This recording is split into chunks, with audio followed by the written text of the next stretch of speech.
always, Shay here, joined by Jaden. Jaden, how's your week going? Good, good. Can't complain. Another beautiful. I'm in the Northeast right now, but a great day. Yeah. Good week from Miami, and not a little chill week, but we're getting closer and closer to college football, and that's what matters most, right? Yep, 1 week away. NFL football starting back this week with the Hall of Fame game. So Yes. continuously getting closer back to football. Not as much going on for Miami right now. A little bit of a chill week, I think, in terms of the news cycle. But we got a lot to look forward to on both. Looking at this offense, how it's going to grow. But first, I think we're gonna. Do you want to start off with the most recent news in terms of recruiting? Really, the only big news. Yeah, some big recruit. Well, I would call it big recruiting news. We were talking about this earlier. Safety was a bit of a concern for Miami as with the couple misses that they had over the course of the month. But Mario makes he makes a nice acquisition, gets a nice recruit coming in 4-star safety Cortez Redding. That's a guy right there that you want. 4-star from Jonesboro, Georgia, announcing his commitment to Miami over Indiana, NC State, and Ole Miss. 6', 170, number 22, the 22nd commit for Miami, back in the top 10 in terms of 247's rankings. Yep, big acquisition. The guy is a phenomenal box safety. I think I looked it up. His stat total 118 tackles last season alone. You look at a guy like Zach. Watch some Zachariah Poyser film this next year because he might fill that same role sliding into it once he gets to Miami. Yep. Really, Miami, like we talked about a bunch. Miami missing a bunch of safeties, missing on the DBs. And this is a good get outside of your own state. Really good acquisition for the Canes. Yeah, box safety is a big want for Corey Heatherman. I know that. He loves his safeties. He loves athletic guys. He loves a guy that's going to be able to play. The box safety is big for him because he can play a little linebacker, and that's exactly what he wants from a guy. So, that's for Corey Heatherman, for the system, it's a really nice move. For Mario, it's a great move. Miami's now 17th blue chip prospect, the most in the crystal ball era. Things are trending upwards, and that's a good move, and that's a move that you want to be able to be happy that Miami is able to make. Nothing about that. Nothing better than that. Yeah, exactly. And like last week, we were talking about just taking guys from outside of your own state. Miami starting to get a play like Reading out of Georgia. Nice place to branch out in the southeast over here. So you take it, solid player. Then that's really Miami's biggest news in terms of guys they've added. But another piece of big news is a reclass. During last year Miami had Malachi Tony reclass, and this year another DB in terms of that DB going to be added to this class of 2026 with Kenton Dobson. So Miami adding another member there, 4-star corner out of Norland High, right in the backyard. But a little bit interesting things to keep an eye out. He is reportedly interested in taking visits from other teams. A bunch of other teams are still very interested in him. So a player to kind of watch and see if Miami can hold on to as this recruiting class goes. And I forgot to mention and touch on at the end there with Reading, but Reading did leave the door open in an interview with Rivals after his commitment to Miami. He feels he's committed, but he did say that no recruit should shut down their commitment entirely at this point, early on. And it kind of just goes to show it's constantly, the state of the sport right now. The state of the sport. Yeah, exactly. It's so fluid, and a bunch. You got to keep an eye on the people. You got to keep an eye on, even though there's a lot of respect for Miami and a lot of respect for these recruits, and where you believe they're going to end up here, but you do have to keep an eye, as other teams are going to constantly be interested. Other teams are going to constantly reach out through various methods. With NIL, especially if a team comes in with a big offer, you got to watch. You got to keep an eye out there. Two guys that, as much as they say they're going to Miami, if a school were, as you said, were to offer some big money, things could change. So, as long as Miami keeps that same commitment to these guys, Cortez Redding and Kenton Dobson in 2026 are two very good players to add to already, in my opinion, great secondary that Miami is building with, the transfers that we have. And then you add that with some, the recruits. It's a really good 2026 class so far for Mario. Mm-hmm. And yeah, you're looking at the DB group. We kind of talked about it a couple of weeks ago.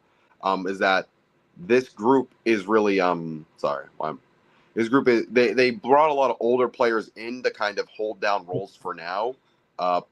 but I think in the future, you constantly recruit and refresh this DB room with younger guys and constantly moving guys into this class. Not only, through those two, but, you look at class 27, 28, yada, yada, and you look at the guys that they brought in this year, between the youth and the veterans that they brought in through the transfer portal. It's a good blend for Miami to kind of establish year in, year out, a deep secondary. Yeah, that's a great point because they did add the whole purpose of this offseason was to add legitimate players to the team in the secondary.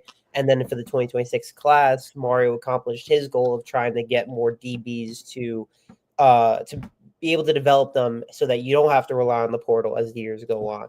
So getting a Chuck Brantley sets in position for a year of or Zachariah Poyser and Ethan O'Connor, they set up years for other dudes to potentially be that guy and get them the development that they need as they move forward, like maybe like a guy like a Jalen Waters or some of the secondary recruits that they currently have.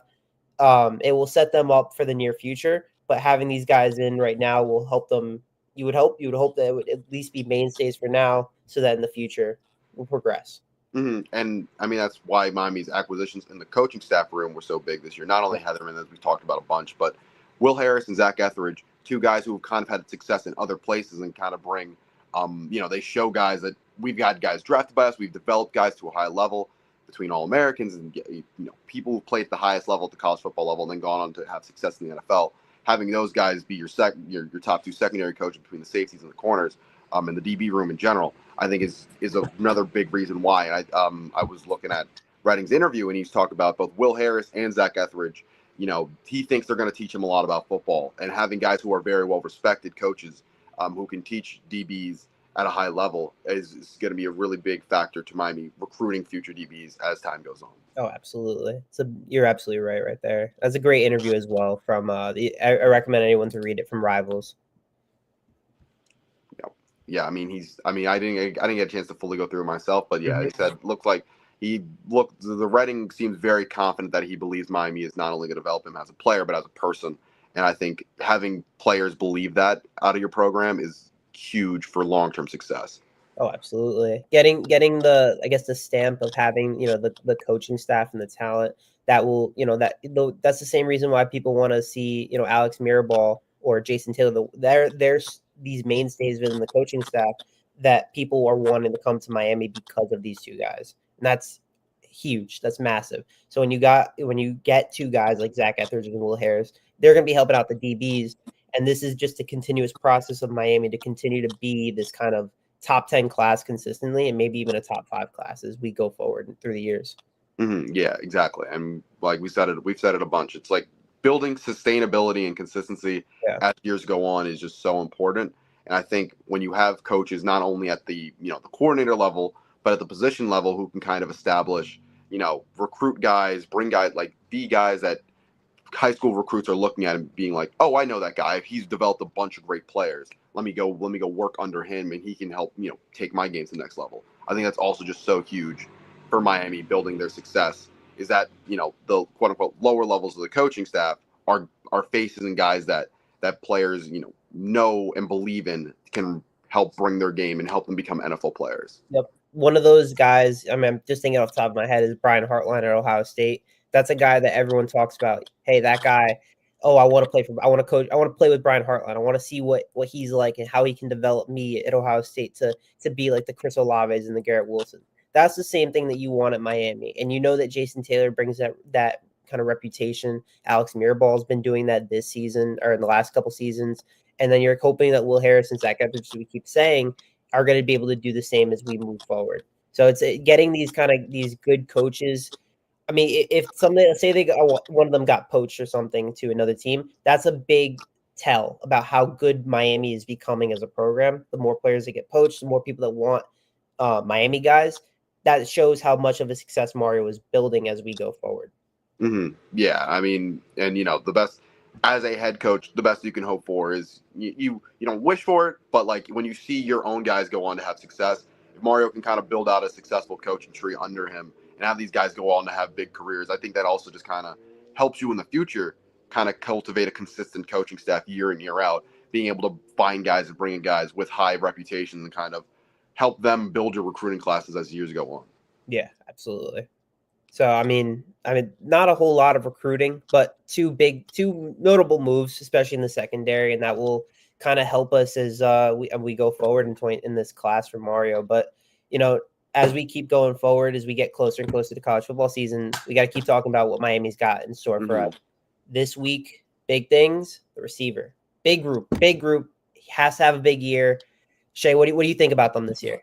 I mean, it's a lot of projection. It's a lot of projection that you're kind of looking for in that receiver group.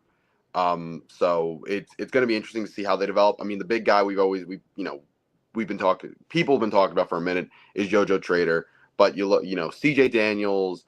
Sorry, why am I blanking? Wow, Tony Johnson, another guy. Ray Joseph coming back, and he can kind of step into a slot role. I think a bunch of different guys you can look at. It's really interesting because, like we were talking about the secondary, Miami brought in a bunch of veterans who can come and compete at the highest level, and hold down roles while younger guys start to develop. And I think that's where you're going to see a lot with this wide receiver room.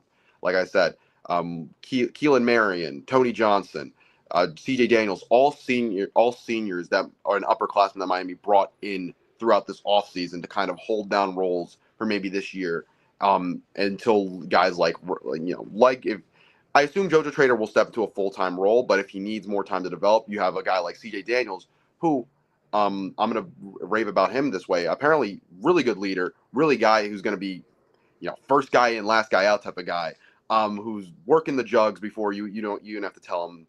You even have to tell him to. I think having veterans who have been in college football for a minute and have experience, all around, is going to really help these younger guys develop and step into roles. And I think it's going to be exciting to see if those younger guys can take on bigger roles. Yep. Yes. I mean, look, CJ Daniels will likely be the X guy this season, which sets, it gives JoJo either the Y or even the slot role. And JoJo's probably at the Y. I really am. He's the guy I'm most excited for, or at least really hoping that he can prove something for us this season. He's a guy that missed that you wanted to see play a lot more last season, but was kind of in a spot with Sam Brown and Xavier and all those guys. So this season, he kind of, the spot is open for him to, kind of make his mark and be he step up with Carson Beck. And that's a guy that we saw bits and pieces of. We saw it in the Pop-Tart Bowl when he played with Cam in the first half.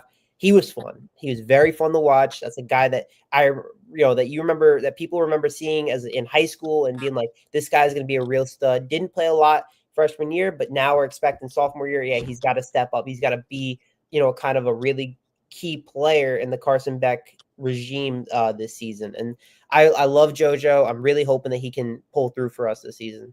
Mm-hmm. I mean, that's the biggest of the group of the young guys I think you're going to want to see step up. Absolutely.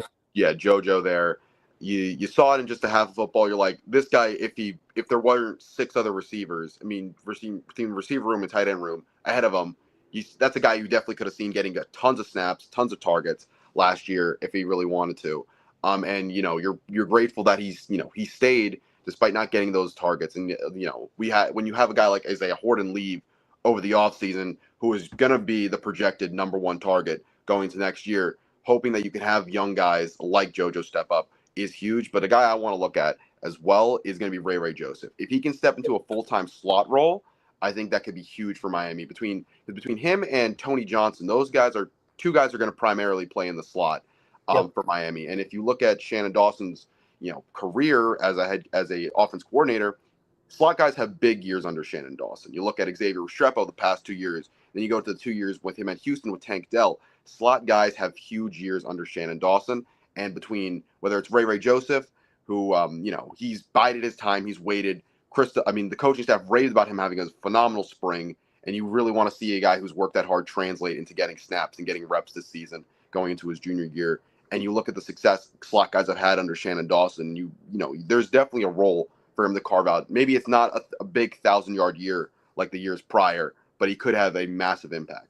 Yeah, and I mean, you mentioned Tony Johnson, but that's another guy. I mean, the transfer from Cincinnati. That's a guy that you're say Ray Joseph doesn't step up into that role. He doesn't fulfill the role that you're expecting him to. Tony Johnson is a senior, a veteran guy. You're expecting him in a Shannon Dawson system to play play good ball. He doesn't have the frame necessarily for, but he has the frame for a slot guy, 5'11", 165, someone that can be quick on a quick slant, someone that can run up the field pretty fast. Slot guys are big, as you mentioned, in the Shannon Dawson system. So whoever Shannon Dawson trusts the most, that's a guy that you got to be looking out for. That's going to be getting a lot of burn. I know last year they tried giving Sammy Brown some reps at the slot. Didn't work out the way that you had wanted to. That's why Estrepo took a lot of third down slot reps. And, you're hoping that if Tony Johnson can step up next season, that's another piece that can add to the Carson Beck kind of system. And that's honestly, we kind of were talking about it, that receiver is kind of the weird spot for Miami. It's a spot where you're looking at it and you're like, well, what do they have? Is it good enough? It's definitely not as good as it was last season, but can it compete to this season so that it can lead to a good offense with Beck? You already know what the running back group can do. Now, can the receiver group do the same thing? That's a big concern. It's been a big question all season, all off season. And we're looking at this right now with all these guys and, who can step up, who can do this, who can do that. And you're already looking at it. What you expect it to be would be Tony Johnson in the slot, JoJo as the Y, and CJ Daniels as the X. That's three guys right there. And you're hoping, can that be somewhat as effective as last season with X, Sammy Brown, and Xavier Horton? Yeah, I mean, and the only guy who's proven anything on the biggest level is CJ Daniels. Yep. With that 1,000-yard, 10 touchdown season a couple of years ago. Then he went to LSU, not as much production. You wonder if he can return to that form. A guy who can, he's not necessarily a burner, but he can create separation, stretch the defense. Could be huge on going, on crossers, explosive plays like that. Could be big for CJ Daniels. Another big thing, kind of setting the tone as a leader, is run blocking. I mean, we think Miami is going to be very much a run blocking type of a run centric offense this year. And I think a big thing that CJ Daniels brings, going to that leadership and character traits that kind of the coaches have praised him about, is blocking. The age old saying, no block, no rock. I think CJ Daniels is going to set the tone in that to show the younger guys, you know what, maybe you're not getting the ball thrown to you every single play, but look, go through this way. And you're going to work out a role for yourself. And I think that could be huge. Once again, leadership. And I think the importance of having these veterans around is kind of to show these young guys how you can carve out roles for yourself as the years go on. And I think, between Daniels, Johnson, we'll talk about Marion a little bit later as kind of a potential gadget guy, kick returner, type of hybrid, but him as well, guys with experience to kind of give this young receiver room knowledge and information that they don't really have because they haven't really had big time reps. Yeah, one thing you mentioned, which I really like, the little wrinkle there, that CJ Daniels has to be a leader for some of the younger guys in that kind of team. And you're looking at that right now. I mean, there's a lot of young guys in that team that in the future years, with maybe a Luke Nickel at quarterback or a different quarterback, you're very excited for, but you're not sure how much you're going to see of them. You're just hoping that they learn some development as the season goes on. And that's Joshua Moore, the 4-star out of Pembroke Pines, Malachi Toney, the 4-star who reclassified to 2025. That's two guys right there. And even Dalen Upshaw. These are three guys right there that you're looking at and you're saying, what are you going to provide? If you don't provide anything to me, what leadership can CJ Daniels do to maybe help these guys develop and become leaders in the years to come, if you want to stay at Miami and be, kind of the future receivers of, for the team. Mm-hmm.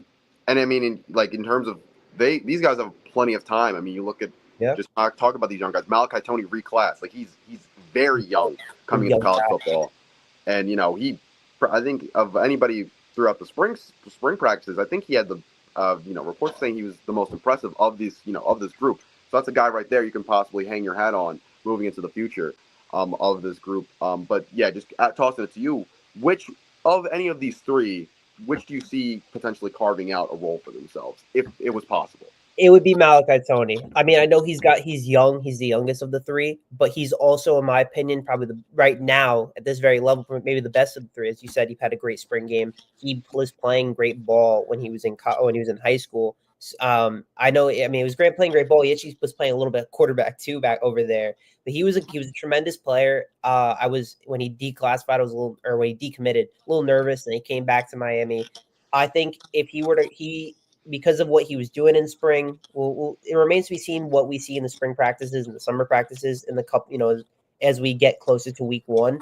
But if Miami continues to see a role for him, you can definitely expect him to be that wide receiver 5, the wide receiver 6, maybe as maybe you have a game against Bethune Cookman.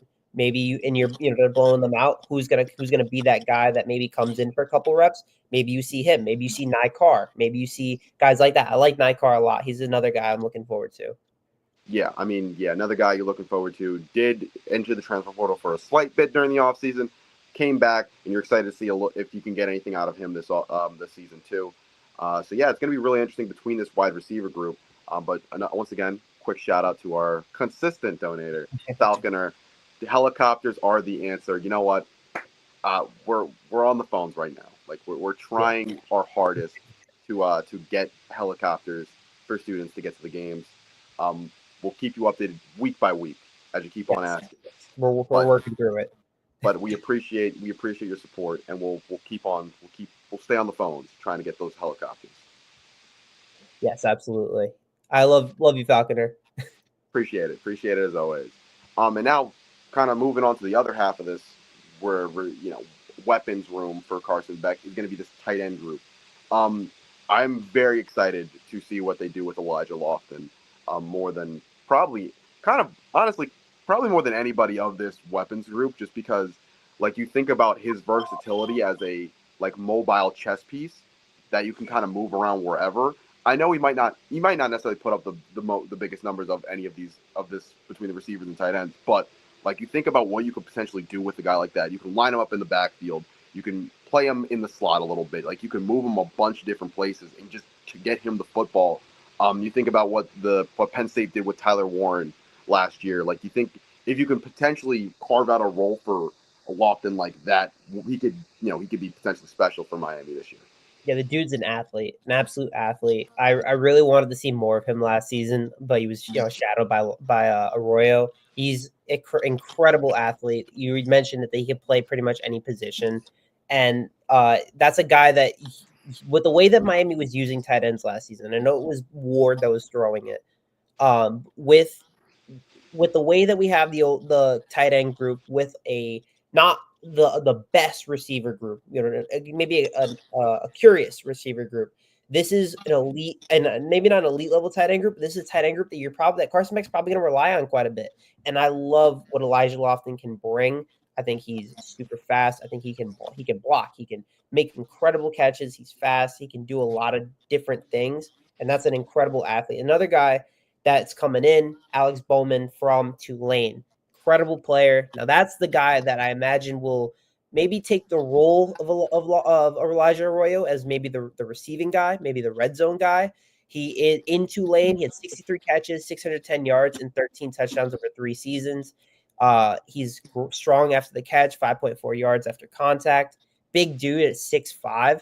He's going to be a guy that, he probably won't be a big blocker for the team, but you might see maybe a 2 tight end formation, and will be Bowman and Lofton, and you might see them together in some formations, in some positions, so formations where you're going to need some tight ends. Bowman's going to be there to be that red zone threat, that big body for Beck, and then maybe if you go with the 2 tight ends, you could have Lofton block. You have a lot of different options with the tight end group, and you're right, the tight end group is so key for Carson Beck this season. Yeah, I mean, not to say any of these players, anybody on Miami will be this, but you saw Brock Bowers be huge for Carson Beck when he was at his best over at Georgia. And so, guys, if you can recreate him in the aggregate between Miami's tight ends, it could be huge for Beck being his best. And as Falconer, once again, thank you for the donation again. Miami does need to get back to his tight end play of the past. Formerly tight end U.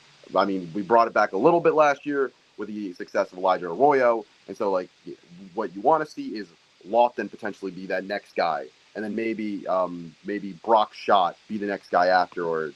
As guys continue to develop, come into Miami for great tight end play because they think they can develop to the highest level here. And kind of going back to what I was saying earlier about no block, no rock. For something to look at for Elijah Lofton is how he improves his work as a blocker.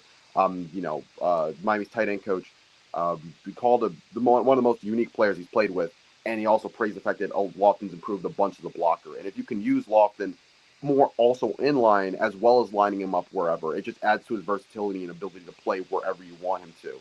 Um, and so, what the one thing Miami doesn't have necessarily, or doesn't have that's proven, is that blocking tight end, which I think potentially you get out of Jack Nickel, who can play a little bit. You know, the brother of Luke Nickel. I think we'll see him a decent bit this year for Miami because he can play in line, he can block at a high level, fill in some of those Cam McCormick snaps. Is that Miami's main blocking tight end, but the guy you want to see looking to develop off of guys like that, kind of Luka Gilbert, 6'7", 6'8" ish, I believe, could carve out a big role for Miami if in the future. So you want to see a guy like that learn and develop underneath this tight end room, and maybe eventually becomes a receiver as well. Works on those receiving skills, but I mean, he could even carve out a little bit of a role this year. You see a guy at 6'7", 6'8", big freshman.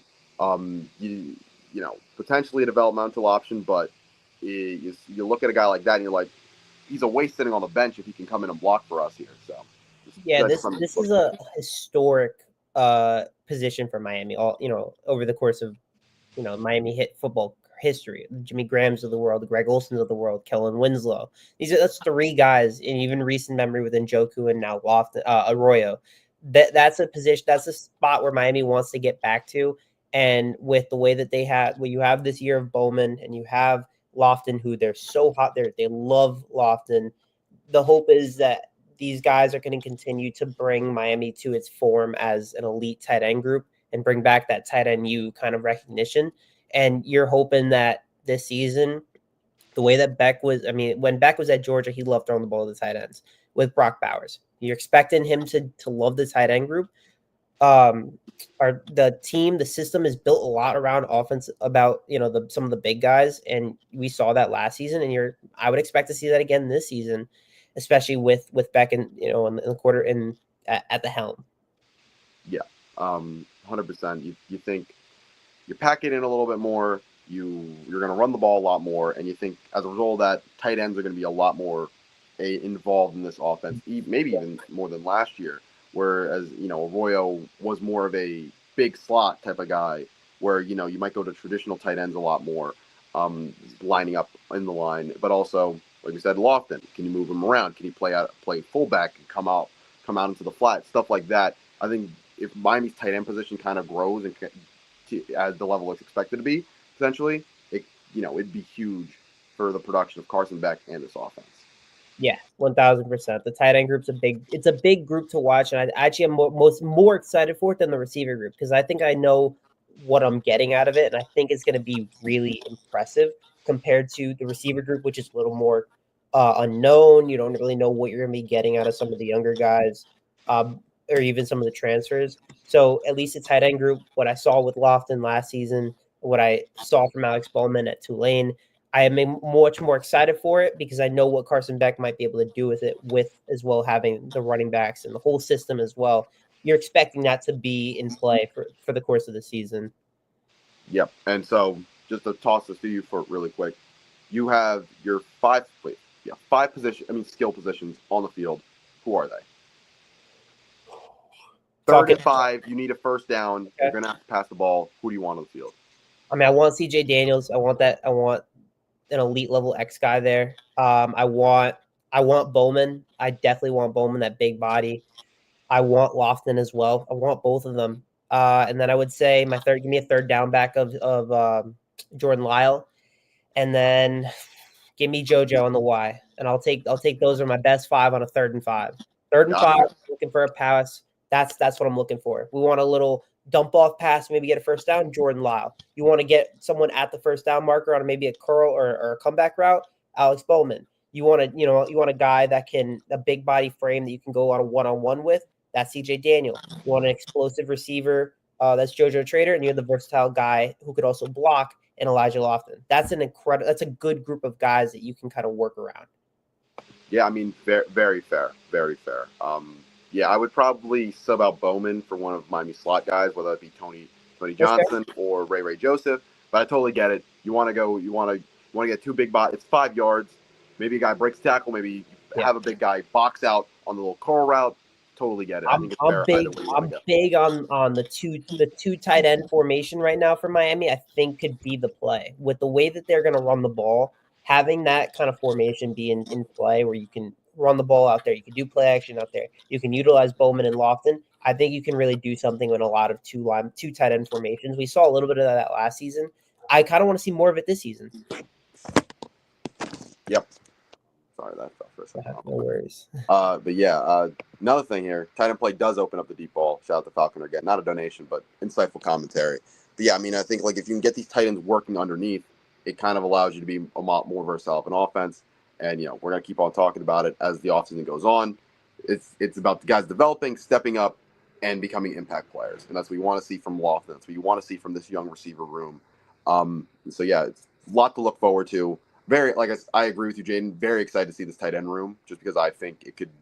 I think it could be a lot more impactful, and I know a lot more. I have to project a lot more with what Miami's doing on the receiver room, just because it's a lot of new faces and a lot of new roles. You do have to a little bit with those same players on in the tight end room, like Lofton. Can he fully step into a role? I think he can, but I think just the talent and ability will allow him to do that. But it'll be exciting, kind of regardless where you look at that on the tight end room. I think it's a lot more exciting to look at. Absolutely, yeah. I mean, the tight end room definitely, as you said, has a lot. I think we kind of know what we're getting. The receiver room, not as much. You kind of got to be a little more optimistic. Be like, oh, I think they can do this. I think they can do that. I like the way the tight end group looks. Mm-hmm. Yep. And probably, I think the next position we're going to get to is Miami's most important for this year, and that's going to be the offensive line room. You're going to have some returning faces. The most notable, CC Maui-Noah, a future, top of the draft pick right there, right tackle. A bunch of different faces. Not different, actually, a bunch of returning faces. Jaden, who are you most excited to see out of this group?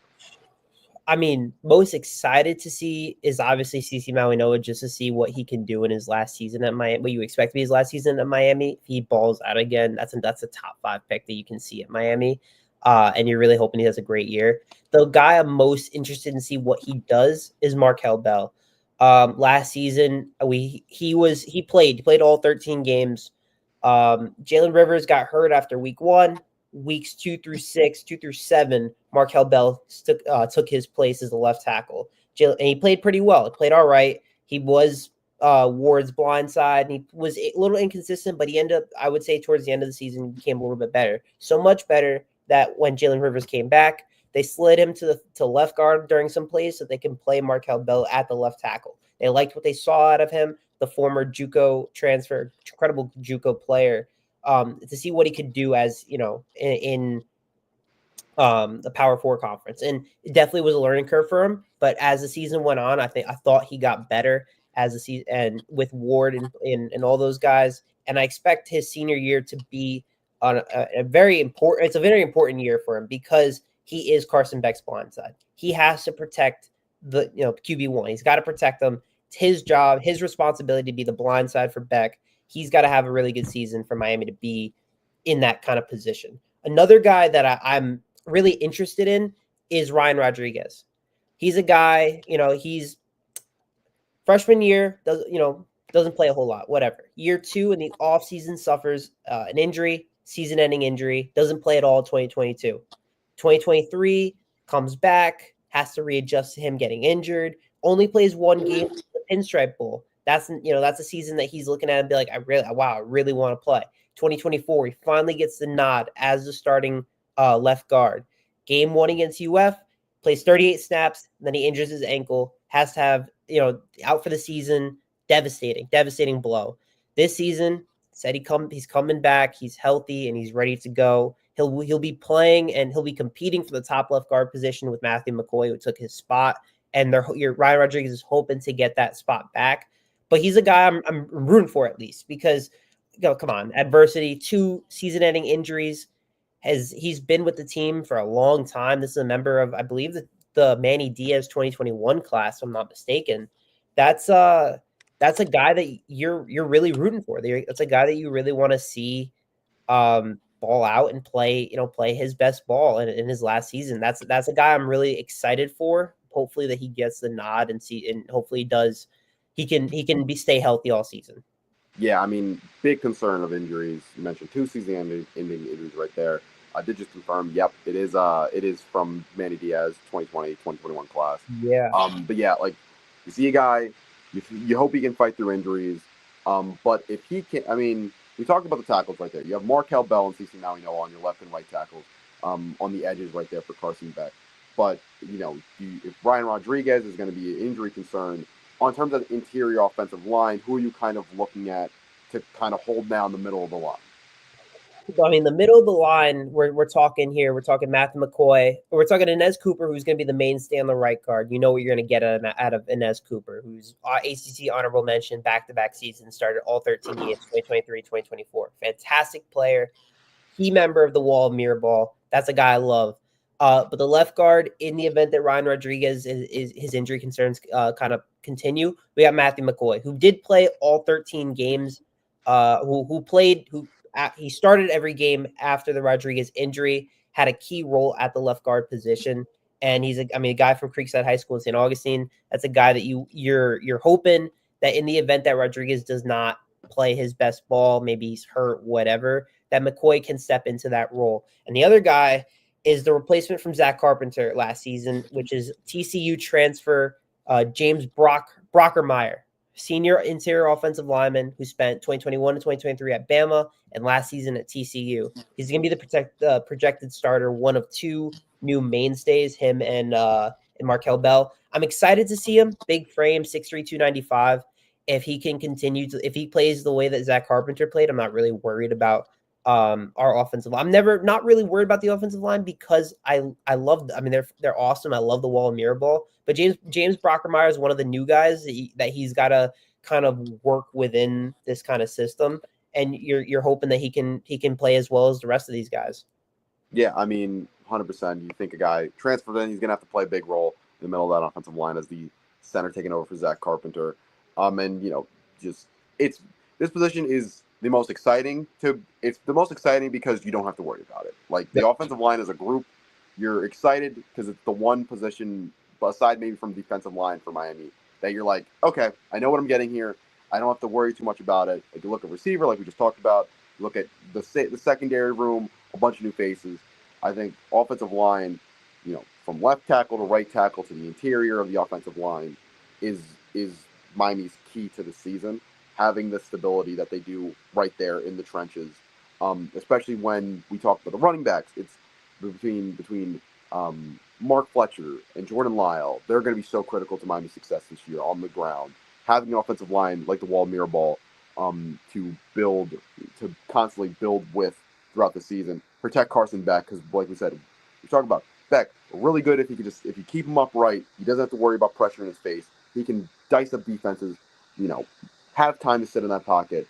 I think that's where Beck's going to be at his best. And so if Miami does not have to worry about this group at all, like they have in recent years, you're very confident what this offense can be if this offensive line is as good as it's supposed to be and as it has been. It's one of the rare things that you can be really excited for. It's almost rare that you can be excited for an offensive line, but that's what Miami's kind of built, which you can really thank Mirrorball and Cristobal for. Maui Noah's tremendous in the run game. Already know that, but you love the way that the team is made. The team is built to be this amazing offensive line. And one of the moments that I remember seeing last season and these are 3 of the starters there, or even 4 of them because Bell was there, a game where Cam Ward's he's in the shotgun, takes a step back. He has about 5 or 6 seconds to make a throw. And he's basically can just walk in the pocket. He can do whatever the hell he wants for forever. He did that so many times last season. And it was so fun to watch and be happy that you have such a great offensive line that against maybe like a Virginia Tech where they have, one of the better defensive lines in the country, you can kind of hold them off. And you can watch all these games where you're seeing them make big plays because the offensive line just gave him time. You look at the Duke play where Xavier Restrepo made that incredible catch in the end zone. That was led by the fact that Cam Ward had well over 4 seconds of time in the pocket to make his move. Carson Beck, who is a guy that he's got to make the right reads, and that will help him with an incredible offensive line, he's going to have more time to read what he's looking at, see what he's looking at, and that's going to help him throughout the course of the season. And the offensive line is going to get another real test as we begin the season with Notre Dame, a great team overall. It's going to get UF. It's going to get a lot of really good teams.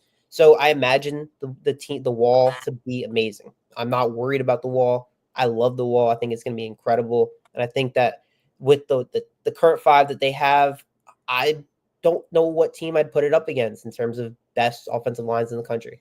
Yeah, I mean, it's definitely going to be up there if you got to look at the totality of things. Yeah, I mean, like just so many times last year, just being able to see Cam Ward just literally freeze in the pocket and just be able to just like literally stop moving his feet at all, like entirely. And just walk even was just so funny, and also just like you're so excited for that group to constantly continue growing as time moves on. So like very impressive, very interesting. Jane will be back in 1 second, so I'm just gonna yap for a slight moment. But yeah, I just think entirely of just looking at this group, and being excited for what it can do is gonna be very exciting to see. Yeah, I mean, just we know Carson Beck at his best is just when he's able to dice defenses by standing in the pocket, finding targets, being on time with the system. With Corey Heatherman, there we go. Welcome back, Jaden. But with not Corey Heatherman, with Shannon Dawson's offense, kind of being maybe adjusting to give him a lot more quick outs. I mean, not quick hitters. You know, when you want to go deep when you want to go to the deep ball, when you want to be able to sit in the pocket for a minute, let routes develop, having an offensive line like Miami does, where Carson Beck can just sit in the pocket, pick a target, read, throw to it. It's going to be so huge for Miami and so huge for where they want to go this year. Yeah, and this is a veteran group, which is what really helps is the fact that I love what they have coming in terms of the returners. One of the guys that I was looking at doing some research on was Samson Okunlola, I think. In the same class as CC, former 5-star, number 20 overall player in the class, 6'6", 300-pound offensive tackle. He was given crazy expectations. I will say that. Projected a first-round pick as a high schooler. That's crazy. But he hasn't, I would say, lived up to the expectation of being that 5-star player. You would expect a 5-star to be already playing big starter roles, be ready to prepare for the draft at this point of his career. He hasn't. He's played all 13 games in 2023 or 2024, but you don't really know what you're going to be expecting from him this season, as he's projected the backup to Markel Bell. But this is a guy that adds some depth to it. His talent is incredible. So I'm hoping that maybe in 2025 or maybe 2026, he gets the starting nod and he could be the player that he was lived up to be. But there's some guys in the returning group that they have that you can just look at and be grateful for. And even one of the class of 2025 guys in is it Sway Alpha? I can't pronounce his name. I'm going to butcher it. The 4-star you got the first half, I think, pretty decent. From Bishop Gorman. He's incredible as well, and he's already slated to be one of the backup interior linemen. That's a guy that, one thing that I'm looking at this team is they have depth. They have depth. They have a group that can continue to be really good for the years to come, because Mario and Mirabal are incredible at recruiting offensive linemen. So I'm expecting this to be a group that can continue to be really good as Mario continues to recruit and he continues to to be here. Yeah, I mean, and that's probably been the most consistent part of recruiting for Miami over over the Cristobal era, is this offensive line is constantly stacked and constantly refreshed with talent. I mean, we just mentioned Samson Okunla. Sorry if I butchered that similarly. Yeah, it's a 5-star just sitting on the bench waiting for his opportunity to shine. So, and then you think about Jackson Cantwell, the number 1 offensive tackle in the nation, who's going to come into this group in 2026. A bunch of just constant flowing of getting top guys, and not only getting those top guys, but developing them into consistent starters. Like, I mean, if you look to a couple years ago and asked, is Markel Bell going to be our starting right tackle? Maybe some people might have not, considered that. But now he is, and now he's a very qualified and capable, starting left tackle for you, as a getting experience last year when Jalen Rivers was down, and developing to the point throughout the season where Jalen Rivers is even back. Nah, we want Markel Bell to play some left tackle still for us. So I think just the way Miami's consistently able to recruit and develop is something you want to look at for all positions at a certain point. Maybe not all, but like, you know what I mean? Like, consistently being able to recruit and develop is how you build winning programs year in, year out. And we talk about it each week. Is Miami wants to build a program that's year in, year out at the top of at the top of recruiting boards, at the top of the ACC, top of the NCAA. Like, you want Miami to develop, bring back that consistency as a program. And I think just this offensive line is the foundation of all of that. Yeah, I mean, one thing I love about Mario is that he's incredible at offensive line, and one thing that we saw a couple of years back, back when he was in Oregon, was that he kind of showed that when he had Panay Sewell, another 5-star that reminds me a lot of CC, that is going to be a top overall pick, and he kind of was the mainstay of that Oregon group. CC is the same way, and that Oregon team was fantastic. They had a really good season, and you're kind of expecting Miami to kind of have that similar role. I mean, when Mario was at Oregon, he had some good seasons. He had some tough losses. Him and Miami's no different. He's had some good seasons.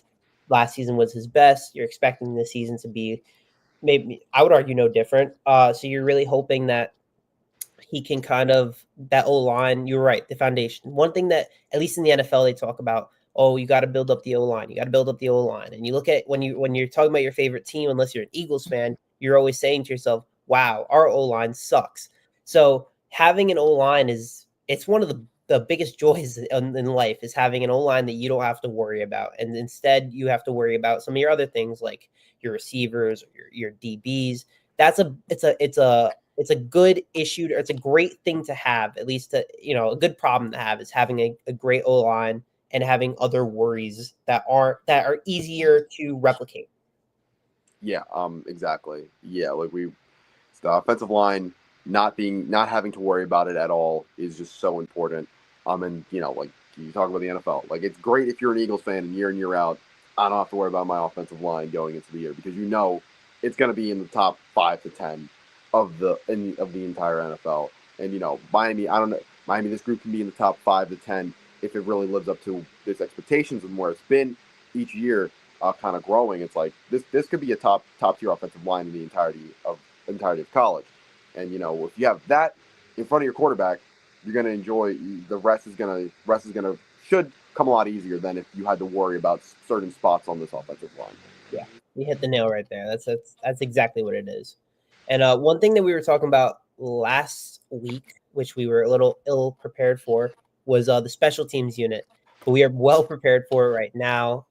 One of the biggest concerns is the replacement of the Borregales brothers. So Andy Borregales last season, his brother last 3 or 4 seasons, and then his brother the year before. Andy Borregales, in my opinion, is one of the greatest kickers in Miami football history. He was a career 86% field goal kicker. He missed 1 extra point in his entire career. He's the all-time points leader in Miami history. He's awesome. He is like tremendous. So replacing him's tough. And the guy you're replacing him with has a massive chip on his shoulder in Burt Auburn. The Texas transfer got benched during the Peach Bowl because he kept missing big kicks. And he was projected a all SEC player. He was projected an all CFB player. He was projected to be one of the best kickers in the country, because in 2023 he was an 83% kicker. In 2022 he was an 80+ kicker. In last season he was a 64% kicker, went 0 for 2 from 50 plus, and 16 of 25 total from as field goal kicker. That's a guy I have a little bit of concerns for, but he has a chip on his shoulder. And one of at least the positives that I have on him is that he hasn't missed an extra point in his career. Knock on wood, that continues. I would hope that he continues what he was, the level he played in 2023 and 2022. He's a guy that, I mean, look, kickers are tough. They're tough to talk about. No one really wants to talk about kickers. But kickers are important at the end of the day. When last season, when I saw a 50-yard field goal, I saw Andy Borregales take the kick, I knew it was going in. When I saw an extra point, I knew Andy was going to make it. When I saw Andy Borregales, I knew anytime he stepped on the field, he was going to make it. He gave me no concerns. I have concerns for Burt Auburn. I'm really hoping that he can be better than he was when he was at Texas. Maybe the pressure can go down a little bit here at Hard Rock. I don't know. Maybe a change of scenery will be in play. But I don't know. I have a little bit of concern for him. Yeah, I probably, if you're looking at the special teams unit, the biggest concern is going to be Bert Auburn. Not a great last year. You would have hoped that Miami would have gotten somebody a little bit more proven if they were going to go the portal route of getting a kicker. I know nobody really is going to trust a freshman kicker, but maybe you had to go that way if you want to develop a long-term guy. But you look at what he did the year prior, and you're like, okay, maybe he just had a bad year. Things start rough. It ends up being a spiral downwards. So maybe that's more of what it was for him last year. Than he just isn't good anymore. He's just not good. So it's going to be interesting. Like we just talked about having a blessing of having the offensive line, not having to worry about it. The biggest blessing of all is having a kicker out there, and he's not going to miss kicks for you. And that's what Borregales did, and that's a huge hole that you hope Bert Auburn can maybe not be at the high 80s like Borregales was, but maybe he's into that 80% range, is constantly making his extra points. Can hit a few clutch kicks throughout the season when you need him to, not have to worry about him on 40, 30-yarders. So your fingers crossed on what he can give for you.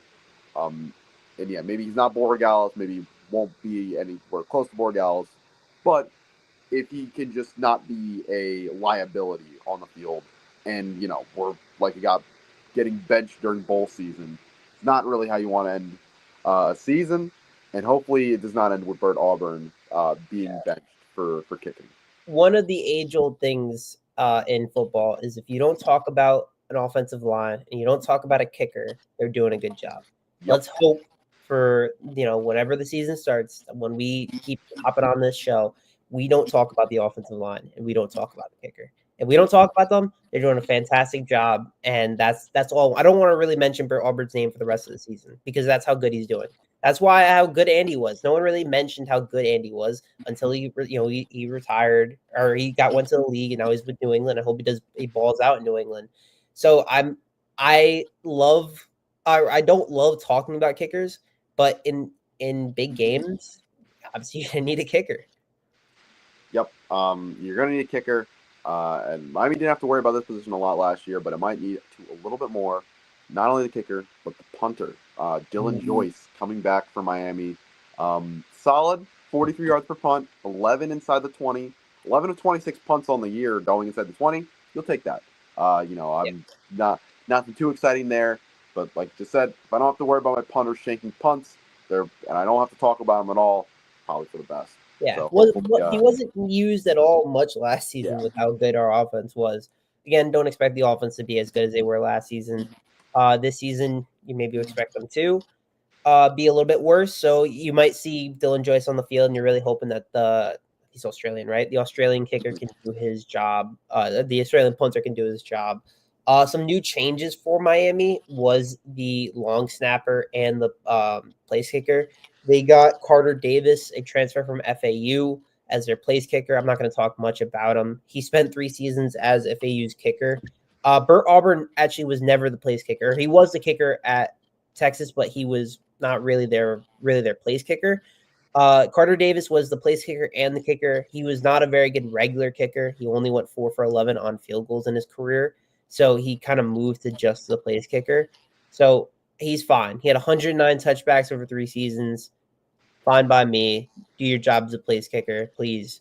And long snapper Adam Booker, another guy. We actually lost our long snapper, so that could be a little bit of a concern. I'm not really worried about it though.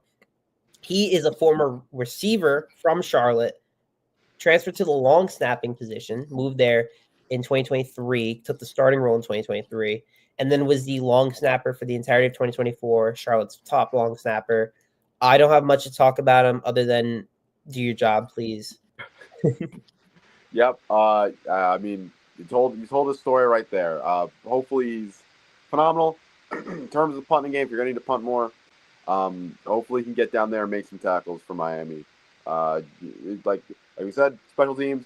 The less I have to talk about it, the less I'm worried about it. Unless you're elite. Like if Dylan Joyce is hitting coffin corner punts the entire year, we're going to talk about Dylan Joyce.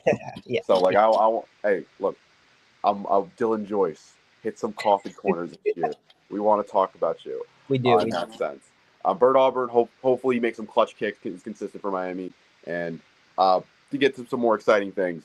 This couple of interesting return options that could be added for Miami this offseason through the transfer portal. A few weeks ago, we talked about Keontae Scott getting added to the quarterback room, and he was a top-tier punt returner over at Auburn. But also Keelan Marion, we briefly mentioned him as a gadget guy potentially for Miami, but he was an awesome punt returner over at BYU. Yeah, he was great.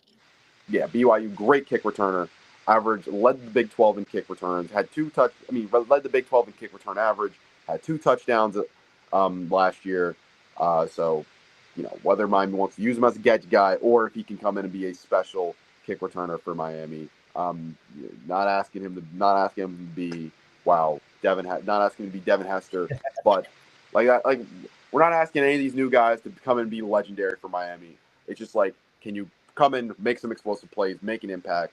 And I'm very excited to see what Miami does with Keelan Marion of anybody. Of these returners, just because if you can work him in as a gadget guy, I think that's a really fun player to have. He took 21 rushes last year, 24 receptions. So you think about a guy that Miami had a couple years ago. The running back just got drafted by the Chiefs. Was that SMU last year? Why am I blanking on? Brashard Smith. Brashard Smith. You look at a guy like that. You saw especially was for SMU. Maybe if Keelan Marion could work into some type of role, not necessarily that high level, but explosive guy, get the ball in his hands, and hopefully on the kick return path, he can do some plays for Miami and then work him into the offense here and there. Could be interesting for Miami. I'll say a minimum bar should be to be better than they were last season. They were pretty bad last season, objectively. I as much as I loved Chris Johnson, I thought he was so fun to watch. He was not good as a kick returner. At least he wasn't as good as you wanted him to be. And Ray Joseph, he was the punt returner consistently, and he was not as good as you wanted him to be either. So you're hoping that Marion and Scott can be better than the other two were. Ray's at least still here. Chris Johnson left, but Chris Johnson was given the keys and he didn't really do much with them. And Ray Joseph was given the keys as the punt returner. There were times I think he fumbled one play and they gave the keys to Restrepo one time. So they're not crazy about Ray as a punt returner. So we'll see what that looks like. I'm hoping that Scott and Marion can be these 2 key guys. If the special teams is elite, it adds another wrinkle to how good Miami can be. Yeah, 100% adds another wrinkle to what Miami can be. Like you said, you prefer to not worry about special teams, but especially that returning group, you can get a lot more out of them this year. Probably move Scott into that punt return role just because you think Ray kind of takes a larger offensive role this year, and Scott's more of a rotate him in type of corner in that group. So I think maybe versatile, move guys in and out of that return group. Hopefully get a lot more out of it than you did last year. Shout out to the Trojan fan over here. Okay, Brett Colajay. I looked him up. 4-star guy, announcing his commitment date soon. Miami in the fight for him. It'll be interesting to see, but we talked about it. Miami is very deep in terms of his offensive line class. So you can't. I think that's one of the benefits. Kind of going back to our previous talking point about this offensive line group, just being so deep and having so much youth and kind of consistency in this recruiting cycle, and year in year out, you could stand to lose. You can stand to lose 4-star guys, even if Colajay decides he doesn't want to go to Miami. Especially when Miami is Jackson Cantwell. Yeah, exactly. Miami does have Jackson Cantwell, the number 1 offensive tackle in the class. So, even if he doesn't end up going, and he goes to, I'm assuming the Trojans here is based off of this guy. Georgia was also in the fight for him. Georgia was also in the fight for him. We could probably talk about, another day, Georgia, Miami kind of becoming. There's quite a few Miami versus Georgia. Big battles between Miami and Georgia over this recruiting cycle. So interesting thing to see there. How often Georgia's involved with prospects. A lot of it is that we're seeing Miami recruit a lot more in Georgia, and not only that, I think it's a good thing. First of all, when Georgia's, in my opinion, over the last 5 years, has probably been the best team in the country, and the recruiting has kind of reflected that too. So if you're in a battle every year with Georgia in whatever, Derek Cooper, we were fighting with Georgia and Texas. Jackson Cantwell, we got him I wouldn't say flip, but it looked more trending like Georgia, and then he goes to Miami. A lot of the safeties, or even then the South Florida guys. Georgia loves the South Florida guys. We're seeing a lot of Miami Georgia battles here, and I love it. I love competing with the best of the best. That's what makes us better. The more we compete with these Georgia guys, the more we steal from them, the more wins we get. Eventually, I want to steal from Texas and Bama and all these schools. I want Miami to be this national recruiting program where you're looking at the top 5, who's in the top 5, and Miami's the mainstay for every single guy.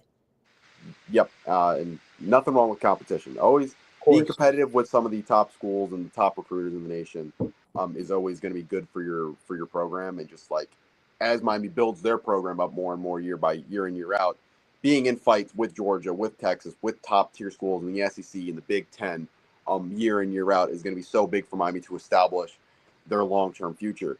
In this specific case, Miami's already got a pipeline consistently going with this offensive line group being as great as it is year in year out and constantly getting refreshed with new talent. So it'll be interesting to see with Cola J, who his commitment date is expected to be Friday, August 1st. So Trojan Fight, we will see you on Friday to see how that turns out. But yeah, I mean, Miami being in fights with top tier programs around the nation is only a good thing. It's only a good thing. You prefer Miami to end up on the winning end a lot more than some of these times, especially with that DB group. But I think overall, you're really excited for Miami being in the top 5 consistently and being still having a top 10 class as Miami does. So. Absolutely. You're right. I welcome the competition. I welcome the commitments with Georgia. I think it breeds.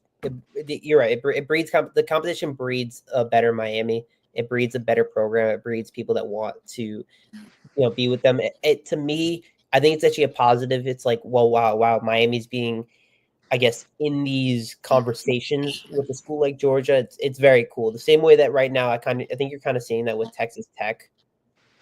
Texas Tech is kind of doing that with the way that they're competing with Texas so consistently. Miami's doing that with Georgia. I love it. I think it's great. The more that we can fight with them, I got no complaints. Yep, totally agree. And it just kind of goes to show, where Miami is and where Miami's growing to be. Absolutely. Yep. But I think that's all we have for today. Yeah. Thank you guys for coming, tuning in. Another really good show. We're getting closer to college football season. Yep. Week in, week out, we're getting closer. Be sure to tune in next week because we will talk about the most anticipated position this year, quarterback. We are talking about quarterbacks next week. We're talking about Carson Beck, and we are talking about this QB room kind of to its fullest and where it's growing and where it can go. But for today, that is all. As always, I'm Shay, joined by Jaden. Hope you all have a great night and appreciate y'all for watching. Catch you guys. Thank you. Thank you to our sponsor, Ready Vets. If you live in the upstate and have a dog or cat that needs immediate care, Ready Vets is the place to go. If you enjoyed this, please like and subscribe.